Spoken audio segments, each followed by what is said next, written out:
Christmas and a Happy New Year. The Chennai Silks. Let the celebrations begin. Kim Jong உடன் கைகோர்த்த India. வடகொரியாவை வைத்து mega plan. என்ன நடக்கப் போகிறது? அனைத்து நாடுகளும் தற்போது உக்ரைன் மீதான ரஷ்யா போர் மற்றும் மத்திய கிழக்கு பிராந்தியத்தில் நடைபெறும் மோதல்கள் குறித்து கவனம் செலுத்தி வரும் நிலையில் பிரதமர் மோடி சைலண்டாக வடகொரியாவுடன் உறவை பலப்படுத்தும் முயற்சியில் ஈடுபட்டுள்ளார். முதற்கட்டமாக வடகொரியாவில் மூடப்பட்ட இந்திய தூதரகத்தை பிரதமர் மோடி திறந்துள்ளார். அதோடு திடீரென்று வடகொரியாவுடனான உறவுக்கு பிரதமர் மோடி முக்கியத்துவம் கொடுப்பதன் பின்னணியில் உள்ள முக்கிய தகவல் வெளியாகியுள்ளது. வடகொரியா மர்ம தேசமாக அழைக்கப்படும் அந்நாட்டின் அதிபராக கிம் ஜாங் உன் இருக்கிறார். இவர் சர்வாதிகாரியாக செயல்பட்டு வருகிறார் என்ற விமர்சனம் இவர் மீது இருக்கிறது. இவர் ஏன் சர்வாதிகாரி என அழைக்கப்படுகிறார் என்றால் அந்நாட்டு மக்களுக்கு பல்வேறு கட்டுப்பாடுகள் உள்ளன. செல்போன், டிவி சேனல்கள் பார்ப்பதில் கூட கட்டுப்பாடுகள் உள்ளது. ஹேர் ஸ்டைல் வைப்பது, உடை அணிவதிலும் கூட கடுமையான கட்டுப்பாடுகள் அங்கு கடைபிடிக்கப்படுகின்றன. மிகவும் சிறிய நாடான வடகொரியாவின் மக்கள் தொகை என்பது 2,60,00,000 தான். சிறிய நாடாக இருந்தாலும் கூட அந்த நாடு தொடர்ந்து அமெரிக்காவுடனான மோதல் போக்கை கடைபிடித்து வருகிறது. அடிக்கடி அணு ஆயுதம், ஏவுகணை சோதனைகளை நடத்தி அமெரிக்காவை அடிக்கடி பயமுறுத்தி வருகிறது. தற்போதைய சூழலில் அந்த நாடு நட்பாக இருக்கிறது என்றால் அது ஒரே நாடு, ரஷ்யாவுடன் மட்டும்தான். உக்ரைன் மீதான ரஷ்யாவின் போர் நடவடிக்கைக்கு ஆயுத உதவிகள் மற்றும் படை வீரர்களை வடகொரியா அனுப்பியுள்ளது. அதேபோல் நம் நாட்டிற்கும் வடகொரியாவுக்கும் இடையேயான உறவு என்று எடுத்துக்கொண்டால் பெரிதாக சொல்லும்படியாக இன்று வரை எதுவும் நடக்கவில்லை. இன்னும் கூடுதலாக சொல்ல வேண்டும் என்றால் வணிகம், ஆயுத பரிமாற்றம் உட்பட எந்த துறையிலும் இந்த இரு நாடுகளிடையே பெரிய அளவில் எந்த தொடர்பும் இல்லாத நிலைதான் இருந்து வந்தது.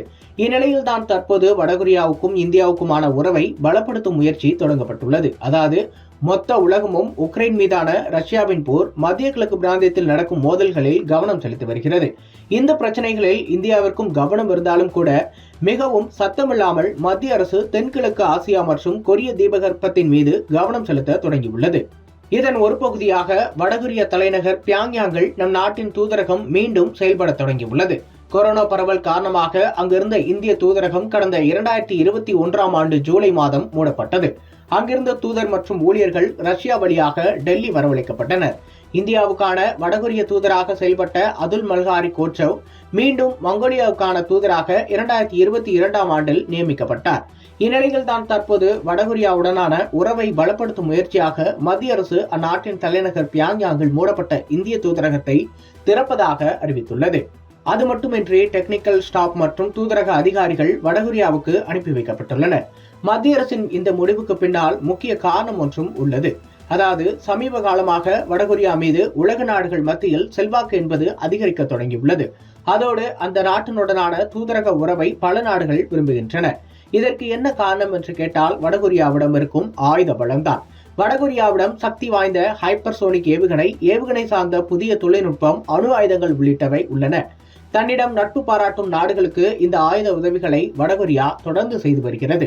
தற்போதைய சூழலில் இந்தியாவிற்கு வடகொரியாவிடமிருந்து ஆயுத உதவிகள் தேவையில்லை என்றாலும் கூட அந்நாட்டின் ஆயுதங்கள் நம்மிடம் மோதலை கடைபிடித்து வரும் சீனா, பாகிஸ்தான், வங்கதேசம், இலங்கை உள்ளிட்ட நாடுகளுக்கு கிடைத்துவிடக்கூடாது. இதற்கு இந்தியா வடகொரியாவுடன் ரஷ்யா போல் நட்பாக செல்ல வேண்டும். அதே போல் தற்போது நமக்கு பாதுகாப்பு துறையில் உற்ற தோழனாக ரஷ்யா இருக்கிறது. இந்த நட்பு என்பது வடகொரியாவிடமும் நமக்கு மதிப்பை கொடுக்கும். இதன் மூலம் இந்தியாவை எதிர்க்கும் எதிரிகளுக்கு வடகொரியாவிடமிருந்து ஆயுதங்கள் செல்லாமல் தடுக்க முடியும் என்று மத்திய அரசு நம்புகிறது. அதேபோல் ரஷ்யாவுக்கு அடுத்தபடியாக வடகொரியாவுடன் நம் அண்டை நாடான சீனா மற்றும் ஈரான் நட்புடன் உள்ளன. ஆசியாவை பொறுத்தவரை குவாட் அமைப்புக்கு, அதாவது அமெரிக்கா, ஜப்பான், இந்தியா, ஆஸ்திரேலியா போன்ற கூட்டமைப்பு. அடுத்தபடியாக பெரிய கூட்டணி என்றால் அது வடகொரியா, ரஷ்யா, சீனா, ஈரான் உள்ளிட்டவை சேர்ந்திருப்பது. இதனால் இந்தியாவை பொறுத்தவரை வடகொரியாவுடன் தூதரக முறையில் நல்ல உறவு வைத்திருப்பது மிகவும் முக்கியமானதாகும். இதனால் தான் பிரதமர் மோடி தலைமையிலான மத்திய அரசு மீண்டும் வடகொரியா தலைநகர் பியாங்யாங்கில் இந்திய தூதரகத்தை 3 ஆண்டுகளுக்கு பிறகு திறந்து அதிகாரிகளை அனுப்பி வைத்துள்ளார் என்பது குறிப்பிடத்தக்கது.